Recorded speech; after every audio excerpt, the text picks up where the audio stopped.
سلام به هنرجوهای عزیز، خوش اومدین به کانال من. میلاد عزیزی هستم، مدرس الگوسازی و خیاطی. تو این ویدیو آموزشی رسم الگوی پایه شلوار استاندارد زنانه رو به روش مولر آموزش میدم.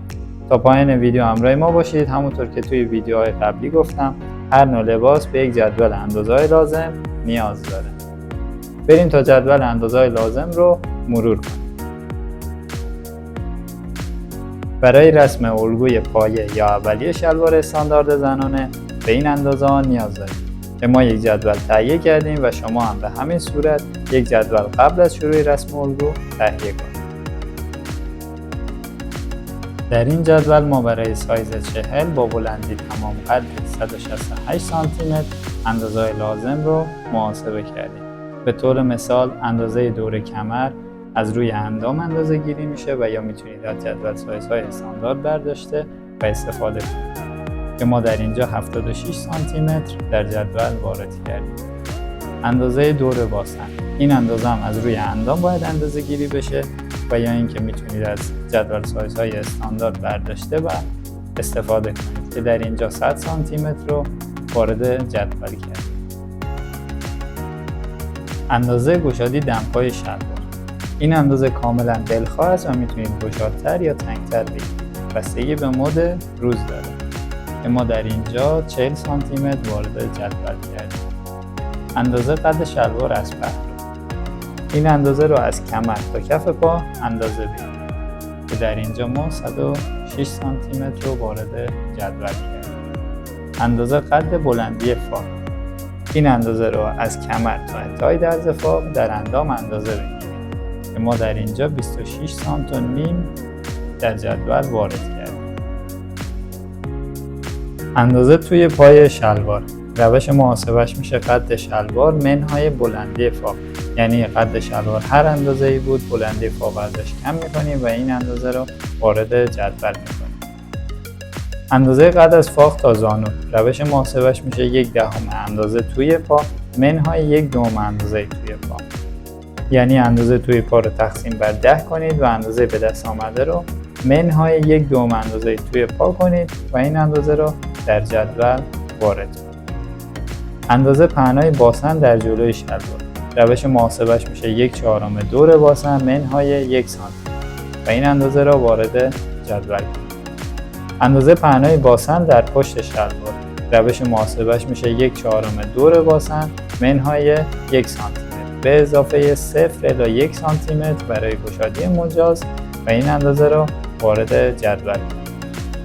اندازه 1/4 پهنای باسن پشت شلوار، روش محاسبهش میشه اندازه پهنای باسن در پشت شلوار رو تقسیم بر 4 کنید و اندازه به دست آمده رو در جدول وارد کنید.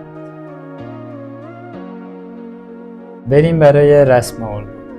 با گونیا در سمت چپ کاغذ الگو خطی مستقیم به سمت پایین رسم کنید و نقطه شروع رو 1 بنامید. نقطه 2 از نقطه 1 به سمت پایین 1.5 سانتی متر علامت گذاری کنید و نقطه 2 را به دست بیارید. نقطه 3 از نقطه 1 به سمت پایین قد بلندی فاق را علامت گذاری کنید و نقطه 3 را به دست بیارید. نقطه 4 از نقطه 3 به سمت پایین قد از فاق تا زانو را علامت گذاری کنید و نقطه 4 رو به دست بیارید. نقطه 5 از نقطه 1 به سمت پایین قد شلوار را علامت گذاری کنید و نقطه 5 رو به دست بیارید.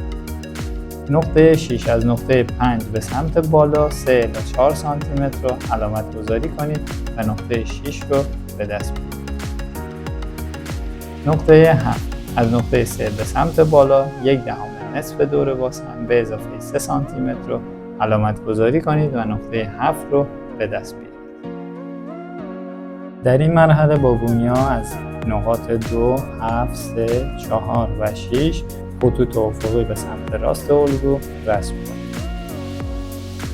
نقطه 8 از نقطه 7 به سمت راست الگو پهنای باسن رو علامت گذاری کنید و نقطه 8 رو به دست بیارید.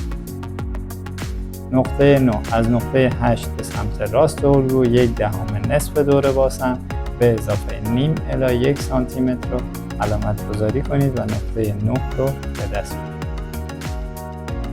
نقطه 10 از نقطه 8 به سمت بالا یک خط عمود بکشید و نقطه‌ای که خط کمر رو قطع میکنه 10 بنامید.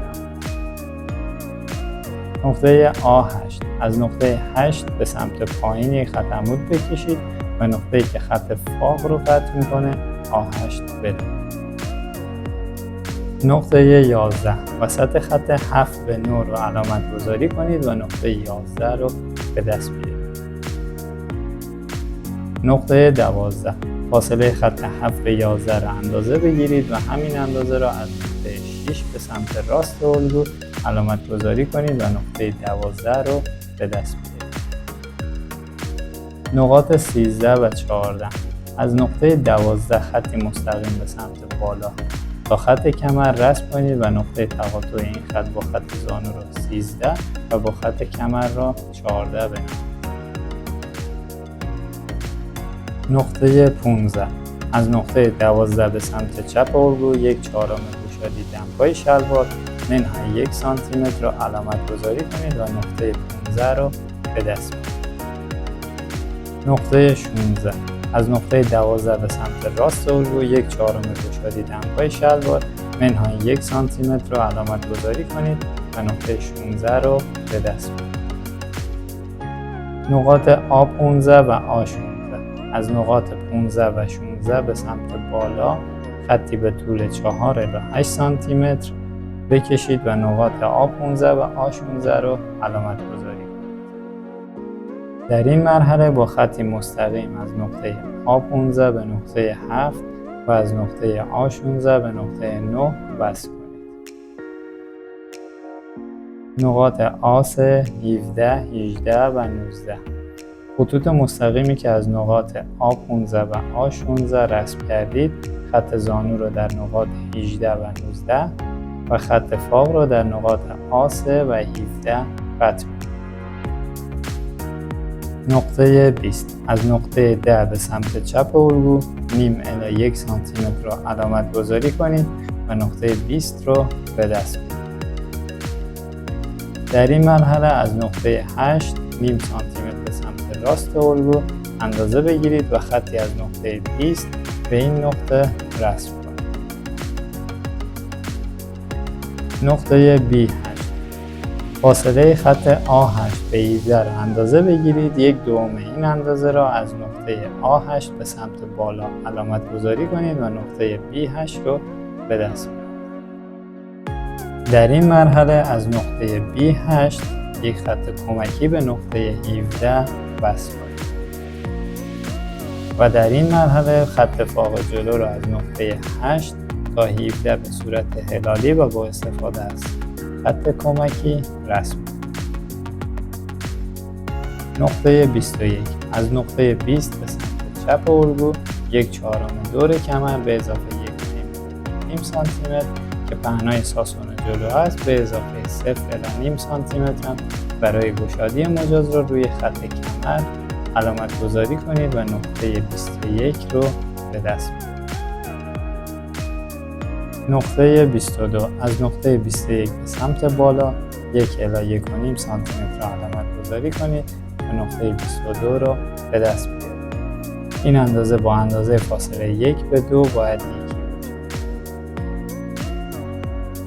در این مرحله خط کمر را از نقطه 22 به نقطه 20 با انحنای کمی رسم کنید. و در این مرحله نقطه 22 را به نقطه 7 با انحنای کمی رسم کنید. نقطه 23 از نقطه 18 به سمت راست الگو 0 الی 1 سانتی متر را علامت گذاری کنید و نقطه 23 را به دست بیارید. نقطه 24 از نقطه 19 به سمت چپ الگو 0 الی 1 سانتی متر را علامت گذاری کنید و نقطه 24 را به دست بیارید. در این مرحله خط پهلو را از نقطه A3 به نقطه 23 و تا نقطه A15 با انحنای کمی رسم کنید.